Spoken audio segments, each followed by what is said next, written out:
আমন্ত্রণ দীপ্ত সংবাদে আপনাদের সাথে আছি আমি ইয়াসমিন সুমনা। আজ নির্বাচনী ইশতেহার ঘোষণা করবে বিএনপি। বৃহস্পতিবার সংবাদ সম্মেলনে একথা জানান দলটির জ্যেষ্ঠ যুগ্ম মহাসচিব রুহুল কবির রিজভী। ঘোষিত সময়সূচি অনুযায়ী রাজধানীর হোটেল সোনারগাঁওয়ে বেলা ৩টায় ত্রয়োদশ জাতীয় সংসদ নির্বাচনের ইশতেহার ঘোষণা করা হবে। অনুষ্ঠানে সভাপতিত্ব করবেন বিএনপির মহাসচিব মির্জা ফখরুল ইসলাম আলমগীর এবং পরিচালনা করবেন দলের কেন্দ্রীয় নির্বাচন পরিচালনা কমিটির চেয়ারম্যান ও স্থায়ী কমিটির সদস্য নজরুল ইসলাম খান। এবারের জাতীয় সংসদ নির্বাচনে বিএনপির নেতৃত্ব দিচ্ছেন দলের চেয়ারম্যান তারেক রহমান। সেই হিসেবে এটি তার প্রথম নির্বাচনী ইশতেহার ঘোষণা। নির্বাচনে ৬৪ জেলায় ইউরোপীয় ইউনিয়নের পর্যবেক্ষক দল কাজ করবে, তবে নির্বাচন নিয়ে কোনো ধরনের মতামত, পরামর্শ বা সংশোধনী দেবে না, এমনটি জানিয়েছেন ইইউ পর্যবেক্ষক দলের প্রধান। এছাড়া নারী ও সংখ্যালঘু সহ সকলের ভোট প্রয়োগে সমান সুযোগের প্রত্যাশা করেন তিনি। এদিকে অপতথ্য প্রচার রোধে মেটার সঙ্গে আলোচনা চলছে উল্লেখ করে ইসি সচিব জানান, এরই মধ্যে ১১৬টি আসনে ব্যালট পাঠানো হয়েছে। দরজায় কড়া নাড়ছে বহুল কাঙ্ক্ষিত ত্রয়োদশ জাতীয় সংসদ নির্বাচন। অবাধ, সুষ্ঠু ও শান্তিপূর্ণ ভোটের জন্য এরই মধ্যে সকল প্রস্তুতি সম্পন্ন করেছে নির্বাচন কমিশন। দেড় যুগ পর এবার ইউরোপীয় ইউনিয়ন সরাসরি নির্বাচন পর্যবেক্ষণ করছেন। এরই ধারাবাহিকতায় বিকেলে নির্বাচন ভবনে সিইসির সাথে বৈঠক করেন পর্যবেক্ষক দল। পরে প্রতিনিধি দলের প্রধান জানান, সারা দেশে নির্বাচন পর্যবেক্ষণ করলেও কোনো মতামত দেবেন না তারা। ইউরোপীয় ইউনিয়ন আশা করছে বাংলাদেশে একটি গ্রহণযোগ্য ও অংশগ্রহণমূলক নির্বাচন অনুষ্ঠিত হবে। ৩০০ আসনে নির্বাচনী পরিবেশ নিয়ে ৬৪ জেলায় পর্যবেক্ষণ করবে ইইউ। আগামী নির্বাচনে নারী, সংখ্যালঘু সহ সকল সম্প্রদায়ের স্বতঃস্ফূর্ত অংশগ্রহণ প্রত্যাশা করে ইইউ। আইন শৃঙ্খলা পরিস্থিতি, মিথ্যা, ভুল ও অপতথ্য নিয়েও ইসির সাথে কথা হয়েছে। নির্বাচন কমিশনের সচিব বলেন, অপতথ্য রোধে মেটার সাথে আলোচনা চলছে। এ বিষয়ে নির্বাহী ম্যাজিস্ট্রেট মাঠে কাজ করছেন বলেও জানান তিনি। ওরা জানতে চেয়েছিলেন যে আমরা মেটা সাথে কোনো আলোচনা করেছে কিনা বা হচ্ছে কিনা।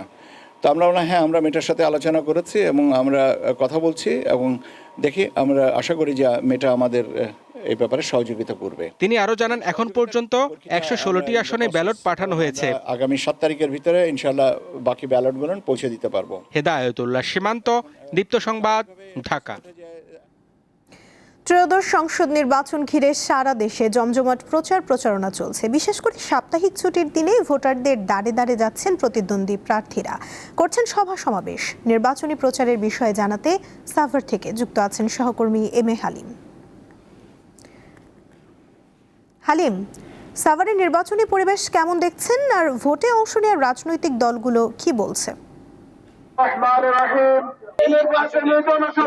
৮জন প্রার্থী প্রতিদ্বন্দ্বিতা করছেন এবং তার মধ্যে মূলত প্রতিদ্বন্দ্বিতা হতে যাচ্ছে যেটি বিএনপি মনোনীত প্রার্থী ডাক্তার দেওয়ান মোহাম্মদ সালাউদ্দিন বাবু এবং সেই সাথে ১১ দলীয় জোট, যেটি সেই ১১ দলীয় জোটের যে এখানে প্রার্থী রয়েছেন এনসিপি শাপলা, এছাড়া যে আরো বাকি ৬ জন প্রার্থী তারাও কিন্তু মাঠে সে বেড়াচ্ছে। তো এই যে শিল্পাঞ্চলে আমরা দেখতে পেয়েছি যে বেশ কিছুদিন যাবত প্রচারণা শুরু হওয়ার পর থেকে এখানে কিন্তু প্রার্থীরা দাঁড়ে দাঁড়ে ঘুরছে, প্রতিশ্রুতি দিচ্ছেন ভোটারদের এবং সেই সাথে তারা উন্নয়নের যে বিভিন্ন কৃষি সেগুলো তারা তুলে ধরছেন। এবং আজকে আপনি দেখতে পাচ্ছেন যে এই বন্ধের দিনে কিন্তু এই ঢাকা ১৯-এর সাভার পৌর এলাকায় এখানে কিন্তু যেটি ঢাকা ১১ দলীয় জোটের যে একটি নির্বাচনী সমাবেশ সেটি হচ্ছে। তো এখানে কিন্তু আমরা যেটি জানতে পেরেছি, এই ১১ দলীয় জোটের এখানে কিন্তু প্রধান অতিথি হিসেবে আজকে থাকবেন যে জুলাই আন্দোলনের অন্যতম নায়ক, যিনি অগ্রনায়ক যাকে বলা হয়, নাহিদ ইসলাম। তিনি একটু পরে এখানে চলে আসবেন।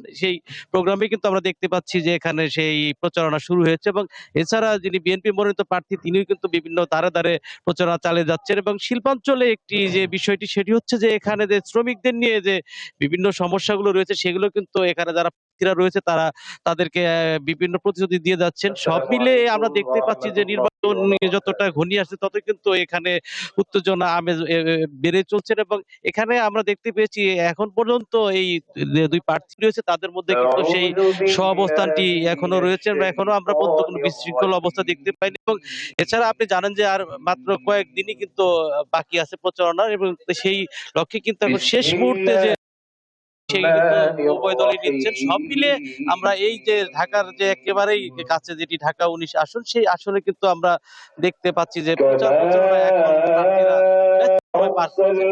এই ছিল আমার কাছ থেকে সর্বশেষ। সুমনা। সাভার থেকে যুক্ত ছিলেন সহকর্মী এম এ হালিম।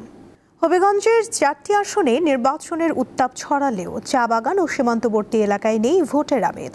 চা শ্রমিকদের দাবি, নির্বাচনে তারা বড় প্রভাবক হিসেবে কাজ করলেও ভোটের পর দেখা মেলে না প্রার্থীদের। ফলে বাগানের শ্রমিক ও সীমান্ত এলাকার বাসিন্দাদের জীবনে নেই কোনো পরিবর্তন। মাঠে কাজ করছেন চা শ্রমিক সকালমণি। পাশেই মাটিতে খেলছে তার 6 মাসের ছোট্ট শিশু।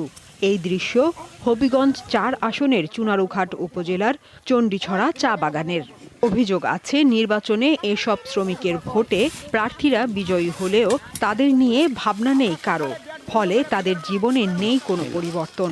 বছরের পর বছর নানা সমস্যায় ভুগছেন তারা।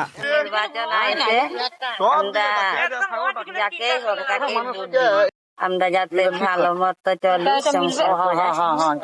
শুধু সকালমণি নয়, দুমুঠো ভাত আর পরনের কাপড় জোগাড় করতে এভাবেই প্রতিদিন কাজ করেন জেলার 24টি বাগানের লক্ষাধিক শ্রমিক।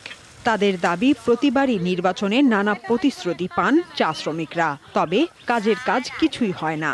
দাবি এভাবেই আমাদের ভূমিটা নিজের করে দিবে, আর আমাদের মজুরিটা একটু বাড়াই চলবে, কারণ 180-82 টাকা পড়বে মজুরিতে আমাদের পেট চলে না ভাই।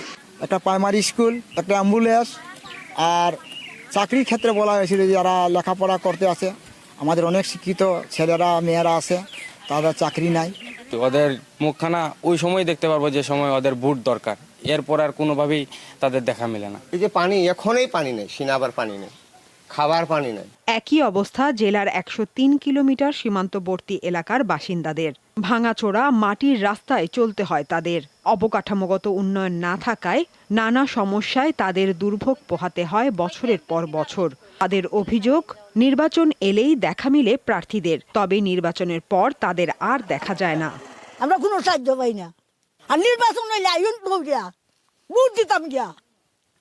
আমরা অসুখে মরি, আমরা একটা ডাক্তার পাই না, কবিরাজ পাই না, আমরা রিক্সা থানায় নেয় আমরা।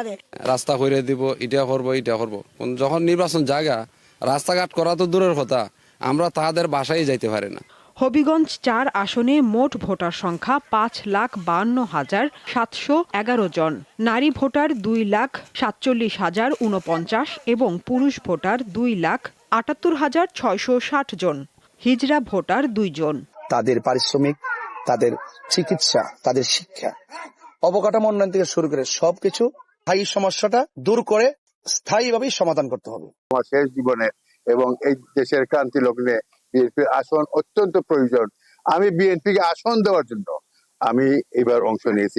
জয়ী প্রার্থীরা চা শ্রমিক ও সীমান্ত এলাকার মানুষের জীবন জীবিকার উন্নয়নে কাজ করবে, এমনটাই প্রত্যাশা সচেতন মহলের। সাদিয়া চৌধুরী, দীপ্ত, বার্তা কক্ষ। বরিশালের মেহেন্দিগঞ্জে নির্বাচনী জনসভার মধ্য দিয়ে আজকের প্রচারণা শুরু করবেন জামায়াতে ইসলামের আমির শফিকুর রহমান। মেহেন্দিগঞ্জ দিয়ে শুরু হয়ে পটুয়াখালীর বাউফল, পিরোজপুর, ঝালকাঠি, নড়াইল ও ফরিদপুরের বোয়ালমারী জনসভার মধ্য দিয়ে শেষ হবে জামায়াতের আমিরের দক্ষিণাঞ্চল সফর। তার এই সফর ঘিরে উচ্ছ্বাস উদ্দীপনা বিরাজ করছে স্থানীয় নেতাকর্মী ও সমর্থকদের মাঝে। তারা বলছেন, জামায়াত আমিরের এই আগমন নেতাকর্মীদের উজ্জীবিত করার পাশাপাশি প্রভাব ফেলবে ভোটের মাঠে। মুন্সিগঞ্জে মোটরসাইকেল দুর্ঘটনায় প্রাণ গেছে 3 বন্ধুর। বৃহস্পতিবার রাত 10টার দিকে টঙ্গীবাড়ি উপজেলার সিপাহীপাড়া দিঘির পাড় সড়কের জশলংয়ে একটি মালবাহী ট্রলির সঙ্গে মোটরসাইকেলটির ধাক্কা লেগে এই দুর্ঘটনা ঘটে। নিহতরা হলেন তুর্জয় মাঝি, হোসাইন মোহাম্মদ সাকিব এবং সানিয়াত। স্থানীয়রা জানান, একটি মোটরসাইকেলে করে 3 জন একসঙ্গে যাওয়ার সময় চালক নিয়ন্ত্রণ হারিয়ে সড়কের পাশে থাকা একটি মালবাহী ট্রলির সঙ্গে ধাক্কা লেগে হতাহতের এই ঘটনা ঘটে। লাল সবুজের জার্সি ছাড়াই এবার মাঠে গড়াতে যাচ্ছে টি-20 বিশ্বকাপ, যার প্রভাব পড়েছে জার্সি কেনা বেচায়। মাঠের ক্রিকেটে অনুপস্থিতি কেবল সমর্থকদের মনই ভাঙেনি, বরং দেশের ক্রিকেট অর্থনীতিতেও বড় ধরনের বিপর্যয়ের সংকেত দিচ্ছে। 1999 সালের পর থেকে বৈশ্বিক আসরগুলোতে বাংলাদেশের উপস্থিতি নিয়মিত ছিল এতদিন। 2013 সালের চ্যাম্পিয়ন্স ট্রফি বাদে প্রায় প্রতিটি বড় টুর্নামেন্টেই উড়েছে লাল সবুজের পতাকা। তবে 2026 সালে টি-20 বিশ্বকাপে শান্ত লিটনদের অনুপস্থিতি দেশে ক্রিকেটের দীর্ঘমেয়াদী অগ্রযাত্রাকে বড় প্রশ্নের মুখে ঠেলে দিয়েছে। বাংলাদেশে অনেক বড় ক্ষতি হইলো, আমি মনে করি আমাদের ব্যবসায়ীরা আর সবাই ক্ষতি হয়েছে। এটাই সত্য, ভারত পাকিস্তানের জার্সি বাংলাদেশের যেখানে 100, শতকরা 5% লোকও ওটা নেয় না। বাংলাদেশ না খেলাতে এটা তো অবশ্যই আমরা একটা ক্ষতির সম্মুখীন। আর ক্রিকেটের যারা খেলতেছে পাকিস্তান, ভারত, এদের জার্সি খুব একটা বেশি চলে না। ফুটবল বিশ্বকাপের উন্মাদনা ছড়িয়ে পড়ে বিশ্বজুড়ে। ক্রীড়াপ্রেমীরা প্রিয় দল ও পছন্দের ফুটবলারের জার্সি গায়ে দিয়ে সমর্থন জানান। বিভিন্ন দেশের জার্সি কেনার হিড়িক পড়ে যায়। দ্য গ্রেটেস্ট শো অন আর্থে সবুজ কালিচা এখনো ঠাঁই করে নিতে পারেনি বাংলাদেশ, কিন্তু ক্রিকেটের 22 গজের সংক্ষিপ্ত ফরম্যাটে এবারের আসরে অংশ না নেওয়ায় প্রকাশিত হয়নি নতুন জার্সি। তাতে টালমাটাল জার্সি ব্যবসা। ফুটবলটা অনেক ভালো হচ্ছে, ফুটবলটা আগাইতেছে। ফুটবলটা এই ধারাবাহিক যদি চলে, আর ক্রিকেটের তো কিছু অস্থিরতার কাজ করতেছে, এটা যদি আবার মিট হয়ে যায় তাহলে ফুটবল ক্রিকেট দুইটাই প্যারালালভাবে আগাবে। আমাদের ব্যবসায়ী, স্পোর্টস ব্যবসায়ীরা গুটি কয়েকজন হয়তো একটু ভালো আছে, আর নাহলে মানে সামগ্রিকভাবে টোটাল স্পোর্টসটা মানে এই যদি অবস্থা দেয়, আজকে 1.5 বছর ধরে আমাদের স্পোর্টস ব্যবসাটা খুব ক্ষতির সম্মুখীন আছে। 2024 সালে গণ অভ্যুত্থানের পর থেকে উত্থান পতনের মধ্য দিয়ে যাচ্ছে দেশের অর্থনীতি, যার প্রভাব পড়েছে ক্রীড়া সামগ্রীর উপর। আসন্ন জাতীয় নির্বাচনের পর নবনির্বাচিত সরকার এ বিষয়টিকে আরো গুরুত্ব দিবে এমন প্রত্যাশা ব্যবসায়ীদের। মোহাম্মদ হাসিব, দীপ্ত স্পোর্টস, ঢাকা।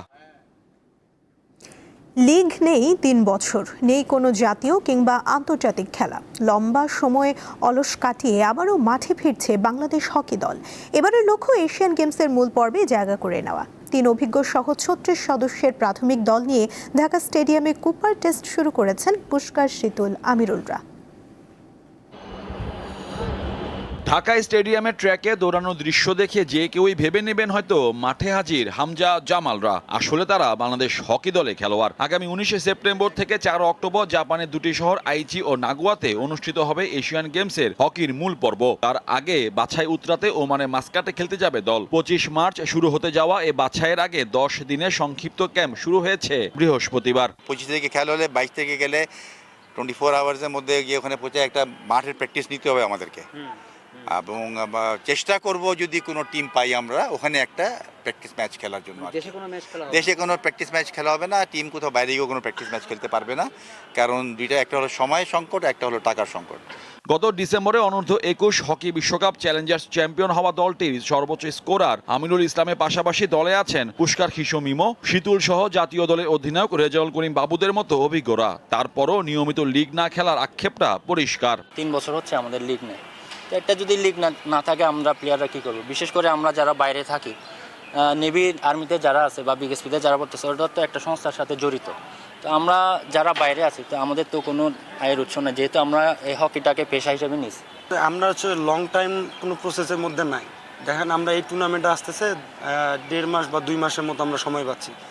এই বাহির থেকে 3-4 মাসের গ্যাপ হয়ে আসে, ফিট হওয়া এবং ভালো পারফরমেন্স করা একটু টাফ হয়ে যায়। বাট আমরা দেশের জন্য নিজেরাও চেষ্টা করি যে নিজেকে যতটা উজাড় করে দেওয়া যায়, কিন্তু এইভাবে আসলে হয় না। ভালো team, senior junior mixed team, এবং আমাদের অনেক এক্সপিরিয়েন্স প্লেয়ার আছে এবং জুনিয়র যারা আছে তারা অনেক ফাইট করতেছে টিমের জন্য। আমি বলবো যে ভালো একটা সিলেকশন হবে এবং ভালো একটা টিম হবে world cup Asian games qualifier জন্য। পুরুষদের পাশাপাশি এশিয়ান গেমসে নারীদের ইন্দোনেশিয়া যাওয়ার কথা থাকলেও ক্যাম্প নিয়ে দ্বিধা দ্বন্দ্বে আছে দেশের হকি ফেডারেশন। মোহাম্মদ হাসিব, দীপ্ত স্পোর্টস, ঢাকা। এই ছিল এখনকার মতো। পরবর্তী সংবাদ বেলা 12টায় দেখার আমন্ত্রণ রইল। এছাড়া আরও তথ্য পেতে যুক্ত থাকুন দীপ্ত ডিজিটাল প্ল্যাটফর্মের সাথে। ধন্যবাদ সবাইকে।